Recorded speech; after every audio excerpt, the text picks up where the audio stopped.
Welcome to TechVets The Podcast, a show dedicated to exploring the world of tech and cybersecurity through the eyes of industry leaders and ex-forces personnel. In this show, we're marking Global Entrepreneurship Week, the world's largest festival of entrepreneurship, by talking to veteran-owned tech startup bosses. I'm joined by British Army veterans Jim Hook, who is the founder of Seven Technologies Group, and Oz Alache, founder and CEO of CyberSafe, and also joining us is Heropreneurs CEO Becky Paris and TechVets CEO James Murphy. Welcome all of you. Let's begin with Jim. Tell me about Seven Technologies Group. What is it and what does it do? Well, it started off as Seven Technologies and then grew into being a group. And it was an idea that I'd had towards the end of my service life, because when I was leaving, we'd sort of gone into Iraq and Afghanistan, and the way that we conducted ISR operations for remote monitoring of systems had been constrained because the data networks were so much more limited. So I initially decided I wanted to build some communication links that used commercial satellite to transmit data from sensors. And then that sort of just evolved into making sensors as well. And then over the years, that just evolved as technology evolved, sort of culminating in data fusion from sensors. And it just grew, year on year through. Procurement in the military is requirement-led rather than capability-driven. And it's only some new capability that comes along that really stands out, like a Klingon cloaking device or something like that the military can actually turn around and buy it quite quickly. Otherwise, there has to be a stated requirement, a long, protracted funding line and all that sort of stuff. So there were funding lines in line for communications, but they needed some capability driven in that area because nobody was considering this problem of operating in Iraq and Afghanistan. Timing was just lucky for me, really. I'm interested that you decided to set it up directly on leaving the army rather than getting a job with somebody and then setting it up after that. Was that quite a bold step? So I don't think so. Would I have thought the same had I not been in the military for 23 years? Possibly. But I've spoken to friends who've left the military and they're considering whether they set up their own business or go to work for someone. And the advice I give them now is, look, just go and do it for yourself, because say you do it for a year or 2 years and it doesn't work out for you, you can always go and get a job. You're highly employable. Your fear of not getting a job is a false fear. So just get stuck in there, go and find out what happens. You'll learn a lot along the way. And then if it's not for you, then go and get a job. Your 1 year, 2 year, 3 year gap is not going to hold you back. James, is Jim's experience what you come across at TechVets trying to find jobs for ex-forces personnel? We certainly have the fear that Jim alludes to there of people leaving and really, they're trying to get everything under the sun so they can get a job rather than thinking the other way around, which is far more constructive. What do I want to do? What can I offer? What do I want to deliver? Do I want to be part of something that's my own that I can create? And I think we see some really common traits amongst people leaving the military that really fit well, with the sort of startup economy that we have within the UK, and it's pretty thriving. I mean, you look at reports over the last couple of weeks, and we're talking about billions worth of increased growth in the startup market. There's all sorts that people can do, but I suppose when you think of setting up your own company, and I'll be happy to be corrected by everyone else on the call, but the stuff that you need is stuff that you've developed in your military careers. That grit and resilience, the ability to define a plan and an aim and a mission and a goal, a vision, but then see it through. And I think, even when you look at things like SpaceX, that was close to failure. It was almost the military character traits that we see regularly in people that actually got him through that. And that was, I just stuck with it. I just didn't give up. I just kept plugging away. I knew it was going to work eventually. And I think there's so many opportunities out there. Becky, was it the skills from your military experience, perhaps the confidence is a good one to put to you, that saw you through the startup of Heropreneurs? So I don't have military experience, but I have built up a great deal of resilience, grit, and determination by being married to a Royal Marine. So that's certainly got me along. It really is the traits that are learned in the military that do give you that edge. What I would add to Jim's point about do it and go for it is do it and go for it, but that is only going to work if you put a lot of effort in your resettlement time, and ideally about 5 years before you go into your years resettlement, of making a plan, understanding what you want to get out of it, and making sure that there's a market for what you're doing. And then that way, whether you're going for a job or setting up your own business, you are far more likely to be successful in that. There's plenty of people out there, and Herapreneurs is a perfect example of that. You know, all you've got to do is jump on LinkedIn or tap into your military network that you've already got, and there'll be plenty of people, you know, like Oz, like Jim, who are already out there, who have done this, who have the experience and may have the even better experience of failing a couple of times first before succeeding, you know, and can help you, provide the guidance and advice you need. Sometimes it's just a pat on the back and say, you know, don't be wet, just get on with it. You'll be fine. James is absolutely right. You must use your network. That is the way that you are going to succeed. There is no such thing as an entrepreneur working completely alone with, well, there are a lot of entrepreneurs working completely alone, but they're not nearly as successful as those who use their network. Learn lessons from that network and actually take it on the chin when someone tells you that's not a very good idea. You need to change what you're doing. This is why. And that's why the mentoring program was started with Herapreneurs, was to provide those service leavers with a mentor who has experience in the business space to be able to have those conversations with the individual. Can I just add something to that? Is what's very odd about military people when they're depending on what organisation they're in, what unit, what jobs they're doing, they tend to have a very small network of people, and then in certain jobs they might get exposed to bigger industry. And one of my sort of later jobs was to be the user advisor into industry to look at the systems that were coming into my unit. Subsequent people who've done that job have made the same mistake that I did, and that they were too scared to, and it was a guilt trip, that they didn't really want to look as though they were networking with these industry leaders before they left. They thought there was some schoolboy bad thing that you were doing by giving them your card and your contact details and getting all of them off them. And then when you've left, you're like, I want to call that person, but I don't have his details, and he doesn't have mine, you know. And so I would suggest that, you know, any networking you can do before you leave, or all the way through your military career, do it. Absolutely, because your network is absolutely critical. So while you're in, work the room. Oz, can I ask you, is there anything in the foundation of CyberSafe, and having listened to the other three, that you profoundly disagree with, or do you go along with everything they say? Yeah, I'm not sure it's profound disagreement, but I do think that as much as we want, and I do think we do want to encourage people towards entrepreneurship, because I do agree that there are veterans and people within the veteran community that have many of the skills, many of the character traits that are required to be successful as an entrepreneur. So without a doubt, I think that we do want to encourage people who genuinely believe that there's a problem that they can solve, that to grab the opportunity by the horns and do it. But entrepreneurship is not for everybody. So there are some people, I think, who actually may want to give it a go, and indeed if you want to, you should, but might realize that it's not quite right for them, and then indeed that's okay. I think that's very clear. The other one is, especially if you're talking about setting up a commercial venture, you need to be very, very clear about what you're trying to do. And even if it's a lifestyle business, even if you're choosing to do something that you're going to grow, but you're not really that fussed about the rate of growth or indeed the size of growth, but ultimately it does need to at least pay for you and your existence and maybe your family. Ultimately, when it comes to commercial ventures, it's about solving problems and the people recognizing they have that problem and paying you for it.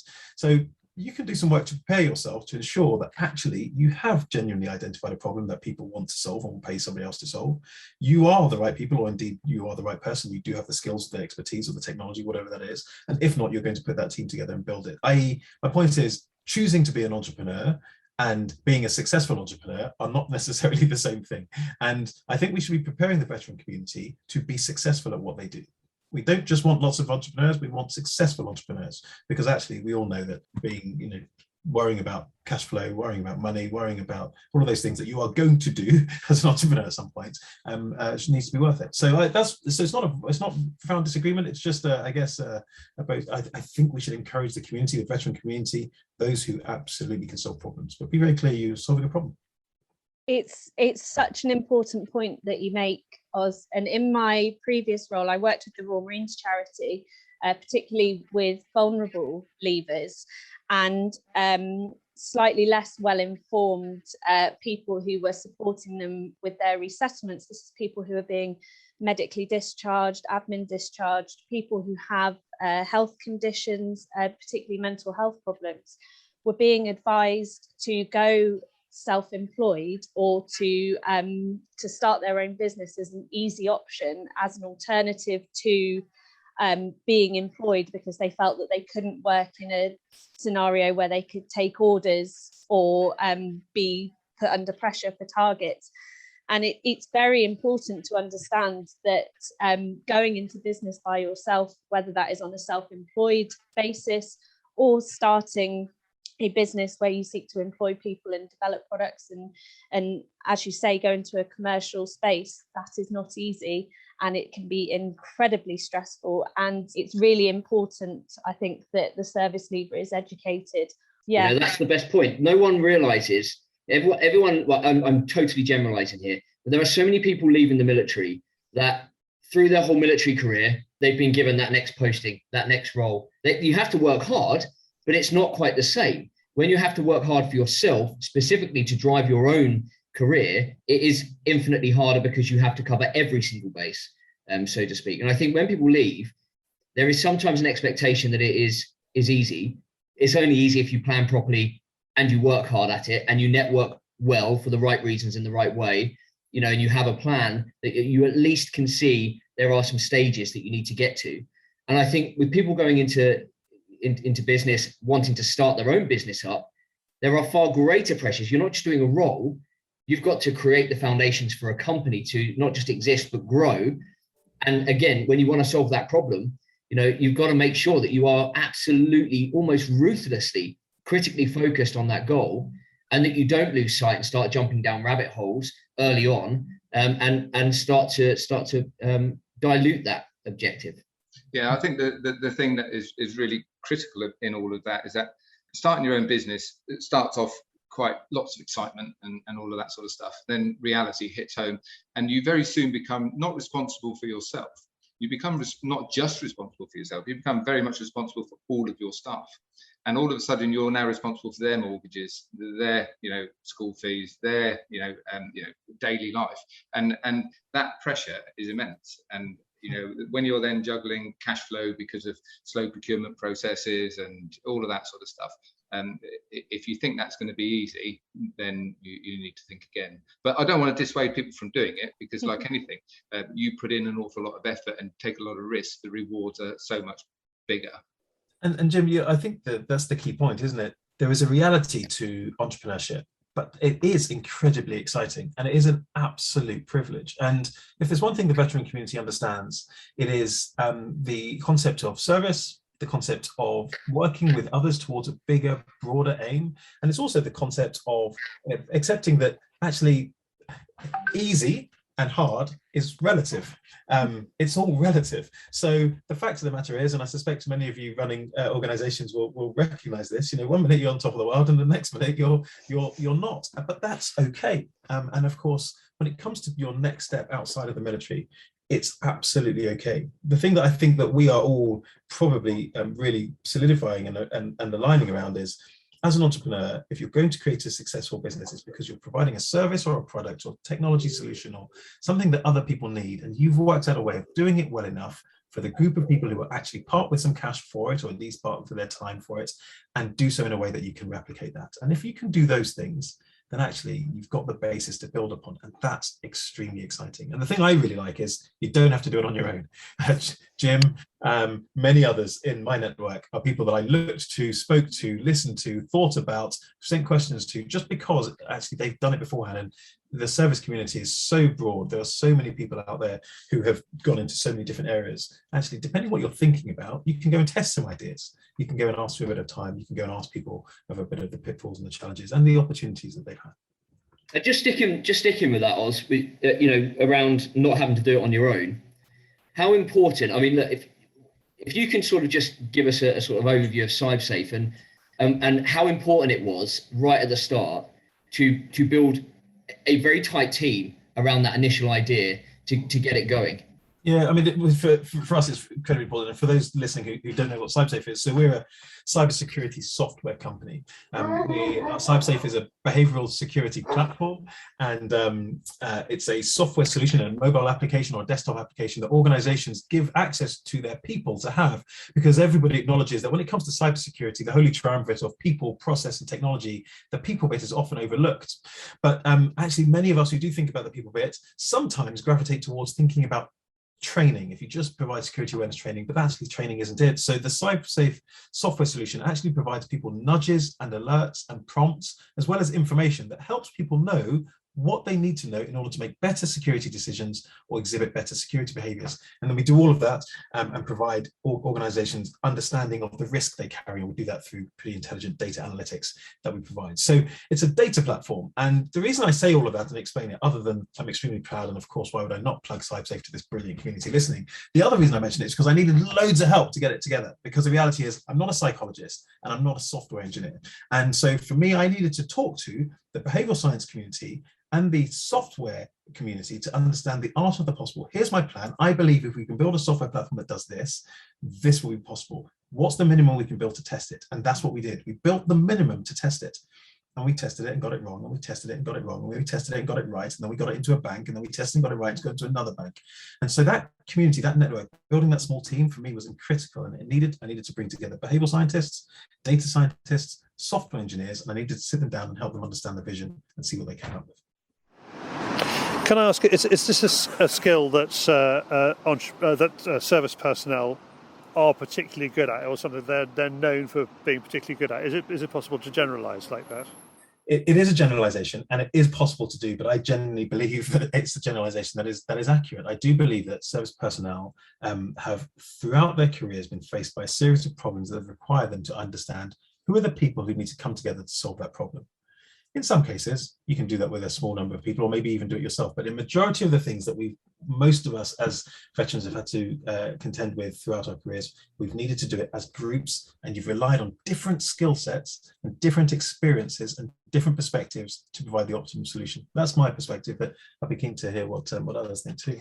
I really agree with what Oz is saying. You see in the personalities of these service leavers, particularly the people who are on our program, who we host networking events for, they will say to you that they're the worst networkers. They will say that they hate networking, they hate going to events, and they hate talking to other people. But actually, they are fantastic at it, and they are fantastic at recommending other people, because they come from a culture, as Oz quite rightly says, where when they need another person's expertise, when they recognize that they don't have those expertise, they go to that person and ask them for their help. And that translates into the civilian world. I think there's a little bit of reluctance perhaps to go beyond military connections and ex-military connections to begin with, but once they get over that fear, yes, there's a great deal of passion and desire to be bringing people in to advise them. You know, what Oz said about the multi-skilled approach, I think, is one of the most profound points that I try to make to anyone entering into technology or cybersecurity, whether they are looking for a next career or starting their own business. When you focus on even the lowest rank, the private soldier in the infantry has to understand what role specifically he plays within an operation. And within that operation, that junior commander, the most junior of commanders, has to understand what assets, what different skills, what multidisciplinary people have to be within his team in order to deliver that plan, complete that mission.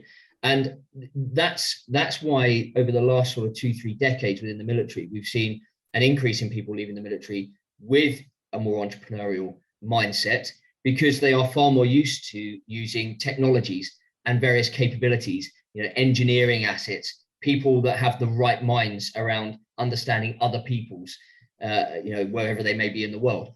And I think that approach that we've seen has really increased the amount of entrepreneurs that we have leaving the military, certainly at the moment.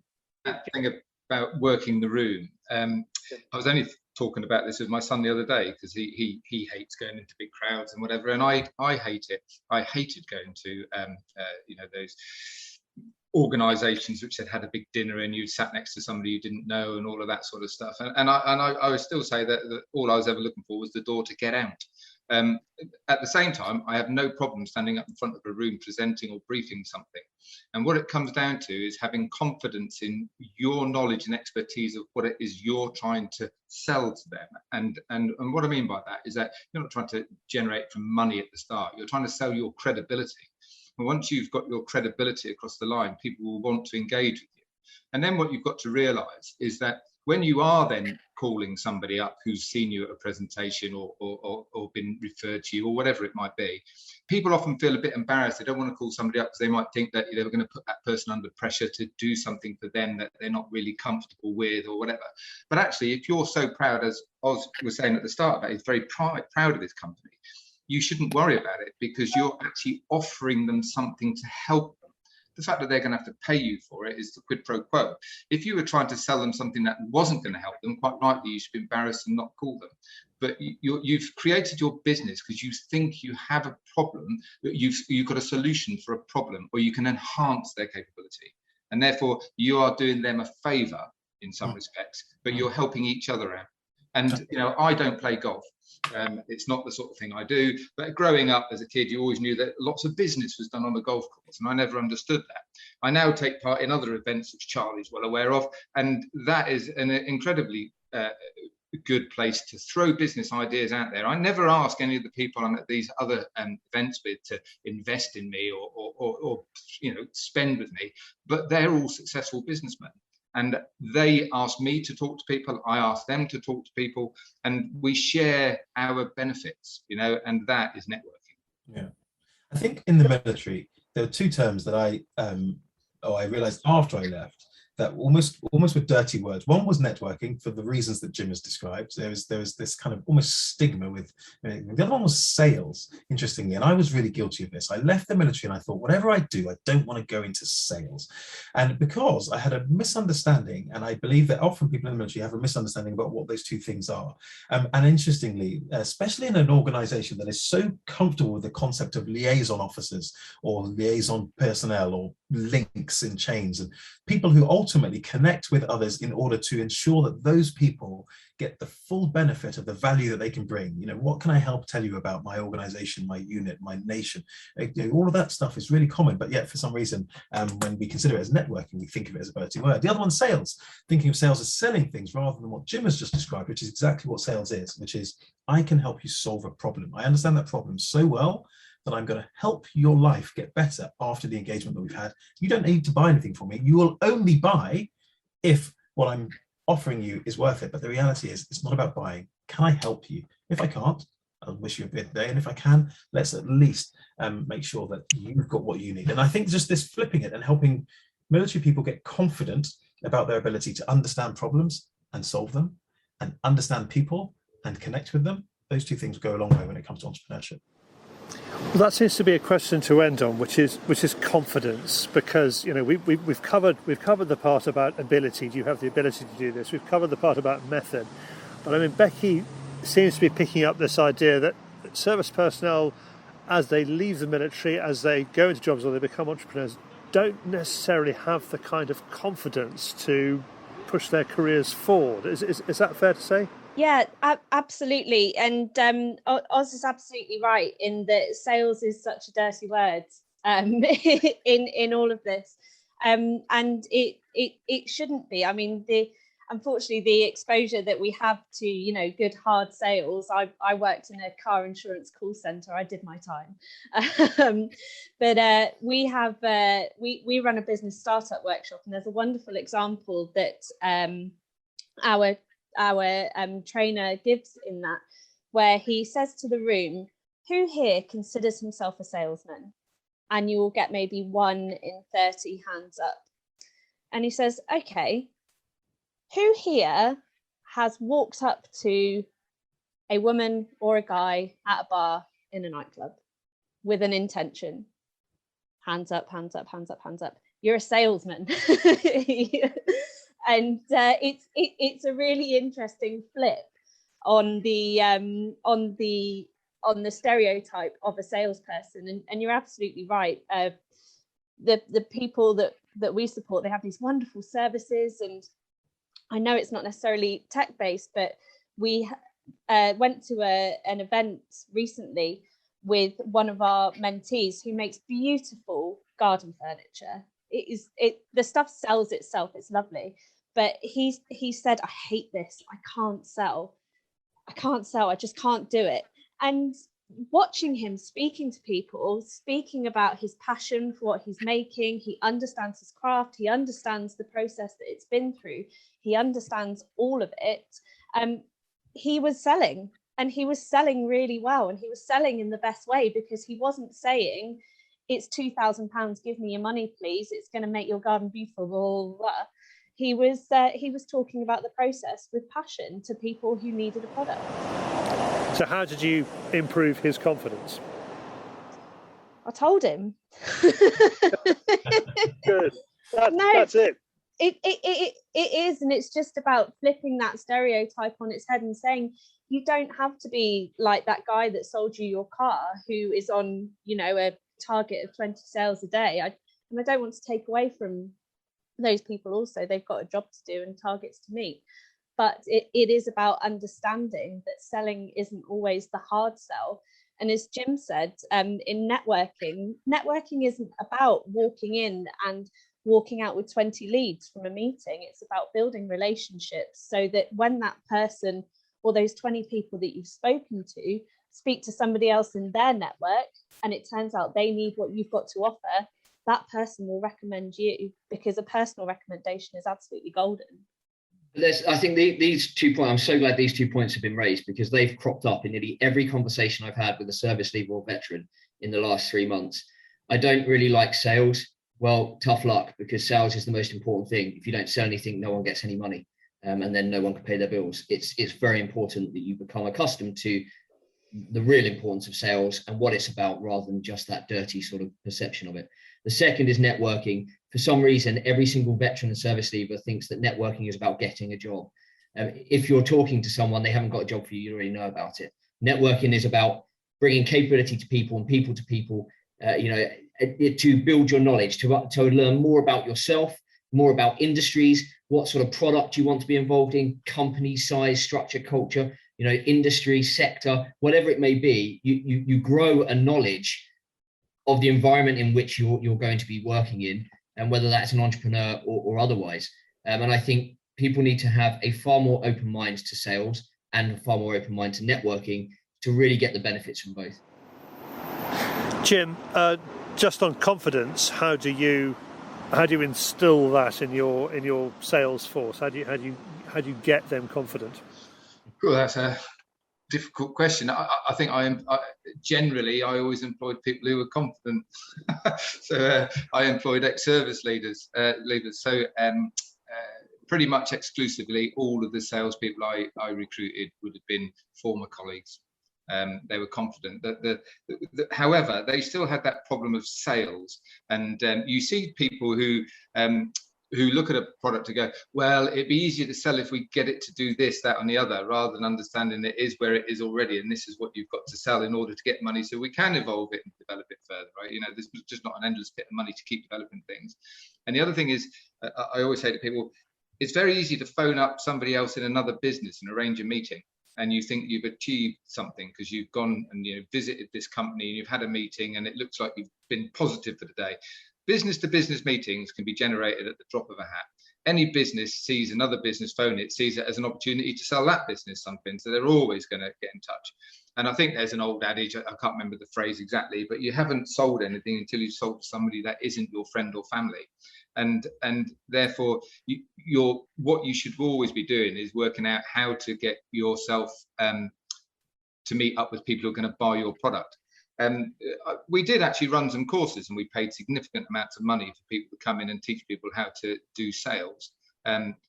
None of them worked really, I've got to be fair, and because selling is all about relationship building, and therefore you have to go and engage with your customer, and by engaging with them, building a relationship that will lend itself to sales because they'll trust you. Now, it was quite easy for my business to do that, because my business was focused back into the military, intelligence agencies, law enforcement. So there was already a bond between my guys and the guys they were talking to. It would have probably been much, much more complicated, and would be much more difficult for civilian staff to generate those relationships. And it was one of the things that for Seven stepped us apart from all of the other companies. We had a far better relationship with our customers because we were fellow users. You know, as one of them once said when defending some money being spent with us by their procurement agency, you know, look, Jim's, you know, crawled along the same dust and suffered the same heat and all the rest of it as we have. So why would he take the money and not put the stuff on the shelf? Oz, CyberSafe has crawled along a certain amount of dust to get to where it is today. I mean, could you pull out the elements of what we've been talking about for the last half an hour and explain entrepreneurialism as a sort of single entity? I do think it's interesting because it's one of those things I'd never really considered before I left. In fact, I describe myself as an accidental entrepreneur. If I had realised that solving a problem that I didn't think that anybody was solving very well, and doing it for a bunch of companies because I knew that was the best way to impact society, and I wanted to do something that impacted society in a way that meant that I made life better for as many people as possible. If somebody said to me, well, in which case you're going to need to become an entrepreneur, I would not have put the two things together. But the reality is, I think actually as I've said, I've chosen to do something that's going to impact society. Even if you're choosing to do something that's just going to impact the people who live on your street, ultimately, if you choose to become an entrepreneur, what you are doing is effectively choosing to take risk. You're choosing to take the risk that says, I'm going to back myself and indeed anybody I can bring together as a team to solve a problem for people who otherwise wouldn't be able to solve it as well. And they're going to reward us for doing so, either commercially or in some other way. The interesting bit about entrepreneurship, and I take from this, is it does require confidence. And it does require us to understand that we don't need to do it by ourselves. And as a service leader, you don't need to do any of this by yourself. And so I think that idea of taking the confidence to engage with people, some people will describe it as network, don't overcomplicate it in your head. Think of it as communicating with people, learning from other people and allowing them to learn from you. That's it. Learning from other people and allowing them to learn from you, and do that with as many people as you can. That's what some people describe as networking. That's what we need to do. And then the confidence bit, I think, is interesting, or as it relates to sales. You don't have to be the best salesperson in the world, but you do need to recognize that sales is not a dirty word, and that somebody needs to help other people understand that what you do can solve the problem. And ideally, if you're the first person and it's your business, you need to do it successfully the first few times, because actually, if you can do it even just a few times, you'll be able to recognize other people who can do it much better. And at CyberSafe, I've got far better salespeople than I am, but the reality is I had to do the first few sales, and that was absolutely appropriate. I hate the word entrepreneurialism or entrepreneur. I just don't know where that word came from. And as I was growing up, it was coming out, it was a dirty word in itself. And, you know, I think they need to come up with a new word, because it's, as I was just talking about, you're trying to make other people's lives better. You're trying to make something positive.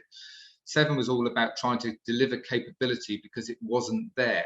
And we needed to make the operator on the ground have, you know, the best that he could have. And the word entrepreneur stems to me just somebody who wants to make money, and it's not about money. It's about delivering a real capability to people. The money comes as a result. Can I pick up Oz's line, you can't do this by yourself, because that seems like a perfect opportunity for James to mention TechVets, and you know that is the one thing that TechVets does, is prevent you from having to do this by yourself if you're thinking of leaving the services. Yeah, I mean, absolutely. I think you know, the military community is a very powerful tool for people to leverage, and that sounds very cold and calculating, but actually there are thousands and thousands of people out there that would more than happily take some time out to support someone else who served. But it's more than that. The benefit of the TechVets community is we have deep links into industry, and that's through some of our veterans, like Oz, Jim, many others who are already out in industry doing stuff, whether they're in companies or running companies or owning companies. What it means is you've got the right people with the trustworthy advice and guidance, and that there's nothing in it for them. It's networking, and it's providing those links to people or to capability, to organizations, and providing them the knowledge they need to at least get the process started. And Becky, talking about you don't have to do this alone, I mean, that's one of the things you do, is that you support people. They don't have to do it alone. Absolutely. So we are very proud to support service leavers and veterans and other members of the military family, so spouses, partners, children of, who are looking to start their own business or to develop a business that they've already started and don't quite know where to take it.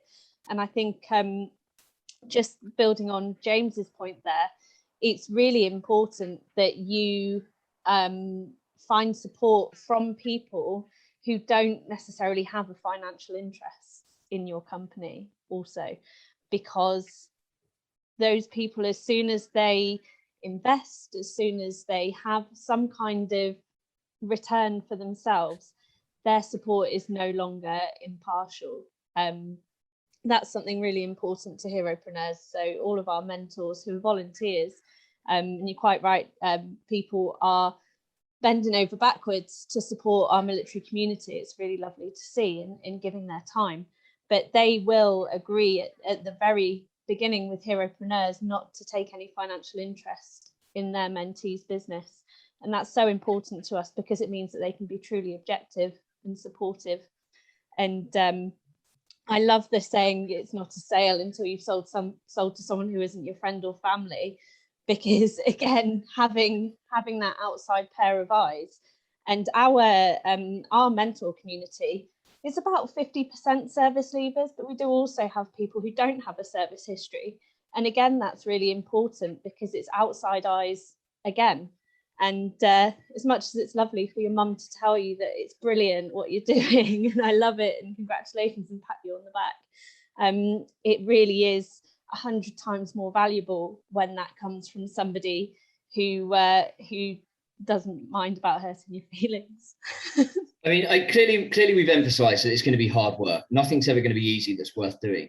But we've got Oz and Jim on who have made a success, with their entrepreneurial endeavours. But at the same time, we've just supported, TechVets have just supported Heropreneurs, their Technology Business of the Year award. And my gosh, well, there's some phenomenal nominations there with companies that have some fantastic vision, missions. They're really doing some cutting edge stuff using technology. So clearly, there are more than enough people out there who can provide advice and guidance. People can go to Heropreneurs, they can use the TechVets community, they can get in touch with people like Oz and Jim and whatnot, who are already out there doing it to build their networks and gain those sort of first rung on the ladders, so to speak. Thanks. Thank you, Jim, Oz, Becky and James, for joining us. For our listeners, you can find out more about TechVets and how to become a member by visiting techvets.co or searching for TechVets on LinkedIn. If you're a business owner or work for a company in the tech industry and want to find out how to get more veterans into your team, drop James Murphy a message via LinkedIn. You'll find all the contacts you need in the description for this post. We'll be back next month with another TechVets podcast. Thanks for joining.